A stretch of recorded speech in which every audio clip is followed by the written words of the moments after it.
घटनाओं को बढ़ाने वाले और कोई देश में अंदर नहीं है। जब देश राष्ट्र में रह करके राष्ट्र के खा करके रोटी, अब विदेश का वर्णन करे, विदेशी भाषा बात करे, विदेश वालों प्रमाण दीजिए पुलवामा हुआ कि नहीं, टेर स्टार्ट हुई कि नहीं, प्रमाण दीजिए ये हमारा बप्पा है कि नहीं। राम राम है, माता पिता की जय हो, धर्म का संचय करो, 84 लाख जन्म इंतजार में है हमारे। यही कह रहा हूँ, सुप्रीम कोर्ट में तब पैरवी करने वाले ये सपा के आदमी क्या मर गए थे? बसपा मर गई थी, कांग्रेस मर गई थी, कहाँ गई थी ये? जो आज परोकारी इसने किया, तब ये लोग कहाँ थे? कहाँ थे? धारा 370 क्यों नहीं हटी? राम देश का बंटवारा कर दिया और धारा 370 जम्मू कश्मीर में क्यों लगी रही? हमारी मुसलमान बहनें, जरा सा नमक तेज हो गया, तलाक तलाक तलाक, मियाँ जी ने दूसरी शादी कर ली, तब अन्य पार्टियां कहाँ गई थी? कहाँ गए थे सारे प्रधानमंत्री?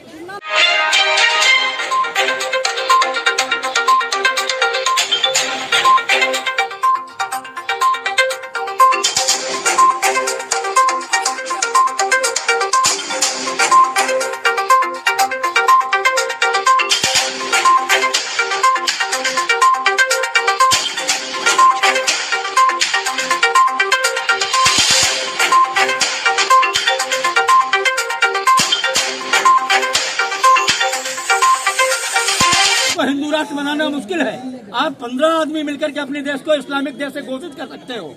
अरे गांधी की एक भूल कैसी रंग लाई है कि राम के साथ साथ भारत देश पे बनाई है। हमारी 5000 बहनें विधवा होती थी, हमारी 5000 बहनें प्रत्येक वर्ष जो फोर्स लगा था सीमा पे, 5000 बहनें हमारी विधवा होती थी।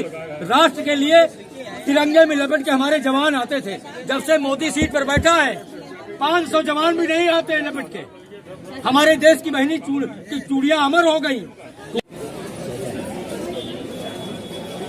लेकिन मनुष्य तन के बारे में भी बतलाएंगे, क्योंकि सुर दुर्लभ सुदगंथन गाया और बड़े भाग मानुष तन पाया।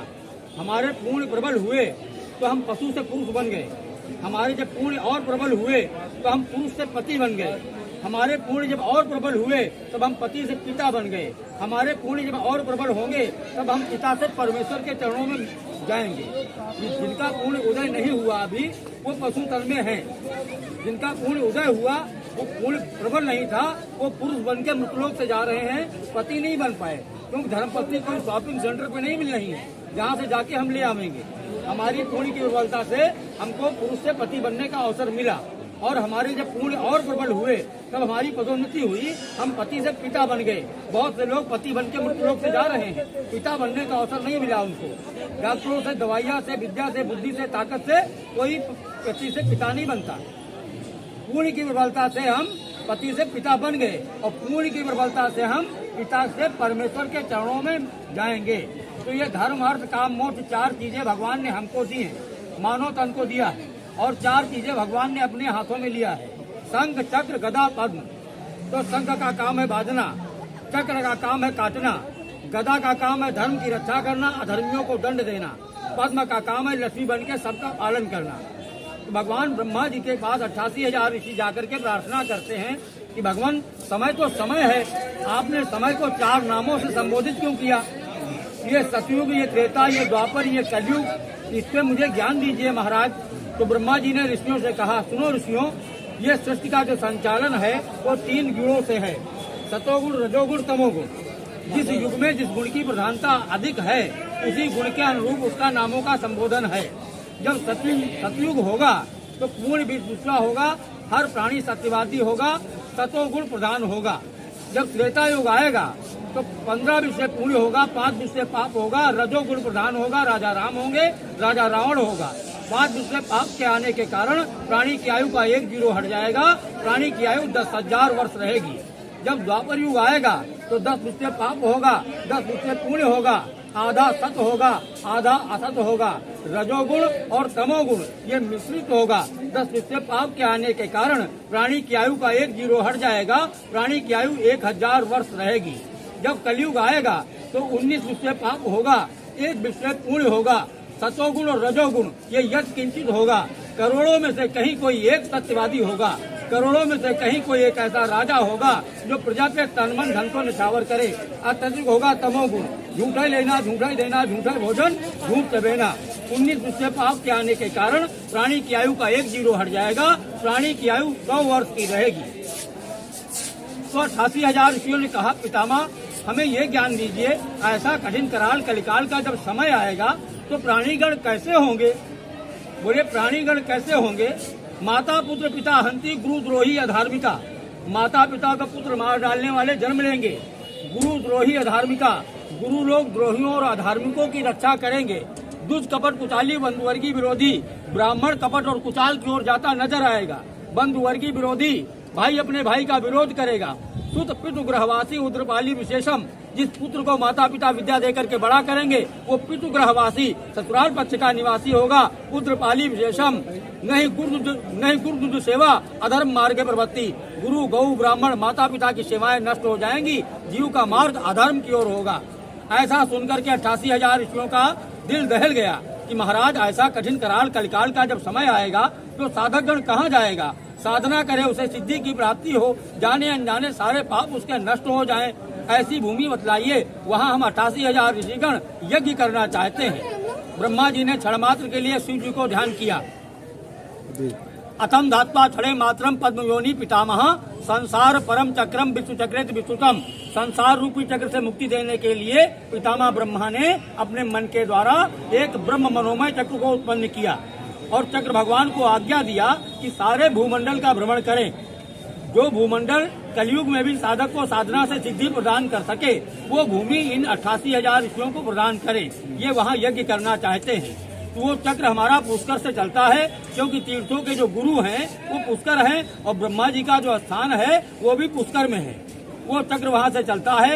दंडकारण्य, भद्रकारण्य, उत्परारण्य, संधवारण्य, जम्बुकारण्य, ये आरण्य शब्द जो हैं वो जंगलों को कहते हैं, वनों को कहते हैं। ये भी एक आरण्य है, कुरु नाम का आरण्य। और इस आरण्य में यहाँ पे आदि शक्ति जगत जननी राज राजेश्वरी माता ललिता अम्बा तपस्या करती थी। और ये माता ललिता अम्बा माता सती का हृदय अंग है। माता सती के जो अंग क्षीण हुए हैं उसमें जो हृदय है वो यहाँ पर क्षीण हुआ है, इसलिए देवी कवच में आता है हृदय ललिता देवी उदरे सूल धारणी। माता ललिता देवी यहाँ तपस्या करती थी।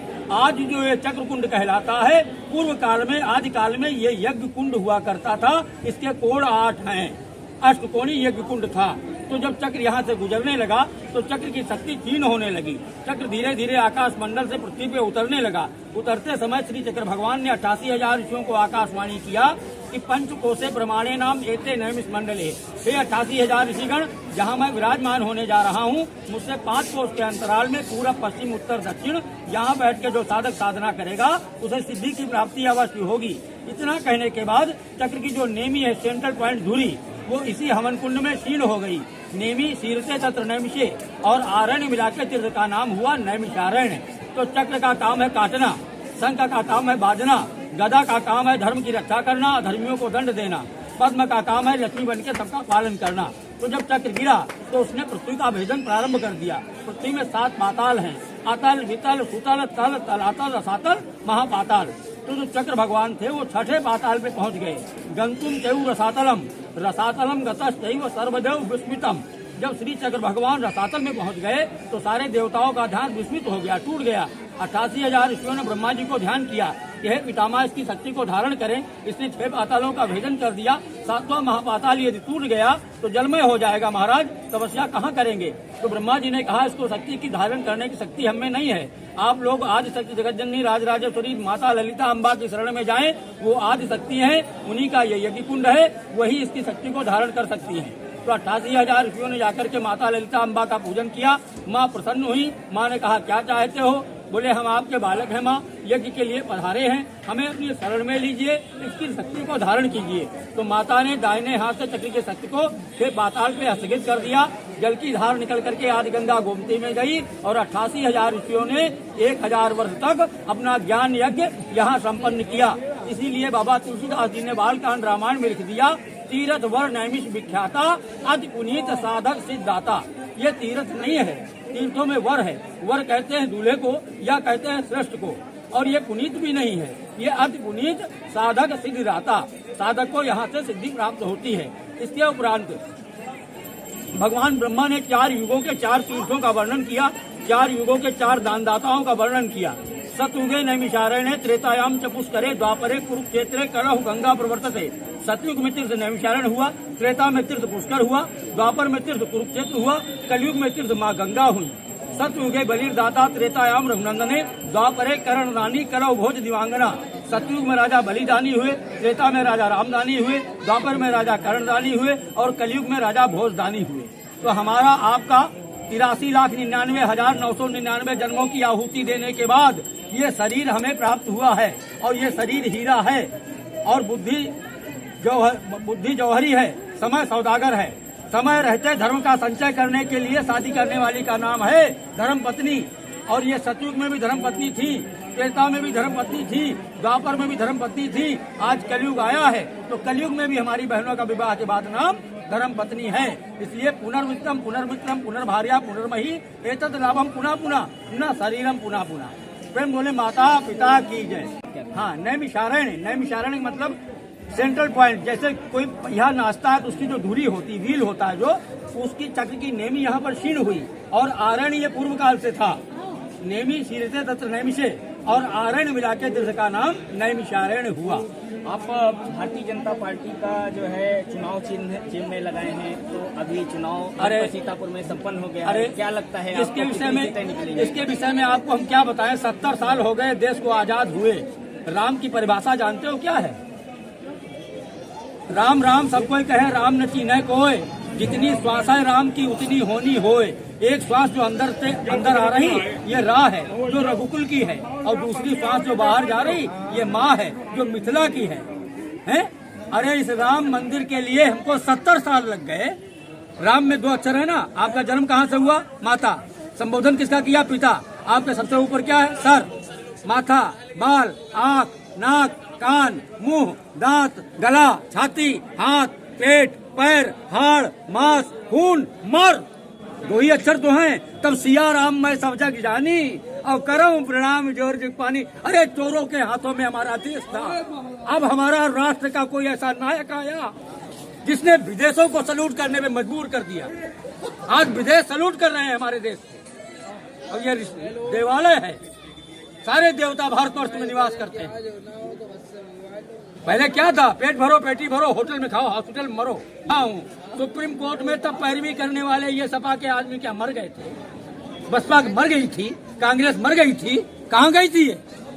जो आज परोकारी इसने किया, तब ये लोग कहाँ थे? कहाँ थे? धारा 370 क्यों नहीं हटी? राम देश का बंटवारा कर दिया और धारा 370 जम्मू कश्मीर में क्यों लगी रही? हमारी मुसलमान बहनें जरा सा नमक तेज हो गया, तलाक तलाक तलाक। मियाँ जी ने दूसरी शादी कर ली। तब अन्य पार्टियां कहाँ गई थी? कहाँ गए थे सारे प्रधानमंत्री? लेकिन हिंदू राष्ट्र बनाना मुश्किल है। आप 15 आदमी मिलकर के अपने देश को इस्लामिक देश से घोषित कर सकते हो। अरे गांधी की एक भूल कैसी रंग लाई है कि राम के साथ साथ भारत देश पे बनाई है। हमारी 5000 बहनें विधवा होती थी। हमारी 5000 बहनें प्रत्येक वर्ष जो फोर्स लगा था सीमा पे, 5000 बहनें हमारी विधवा होती थी। राष्ट्र के लिए तिरंगे में लपेट के हमारे जवान आते थे। जब से मोदी सीट पर बैठा है 500 जवान भी नहीं आते लपेट के। हमारे देश की बहनी चूड़ियां अमर हो गई। चूड़ियां आतंकवादी घटनाओं को बढ़ाने वाले और कोई देश में अंदर नहीं है। जब देश राष्ट्र में रह करके राष्ट्र के खा करके रोटी, अब विदेश का वर्णन करे, विदेशी भाषा बात करे। विदेश वालों प्रमाण दीजिए पुलवामा हुआ कि नहीं, टेर स्टार्ट हुई कि नहीं, प्रमाण दीजिए ये हमारा बप्पा है कि नहीं। राम राम है। माता पिता की जय हो। धर्म का संचय करो। 84 लाख जन्म इंतजार में है हमारे आपके सबके। सदा सुखी रहो। राम राम है।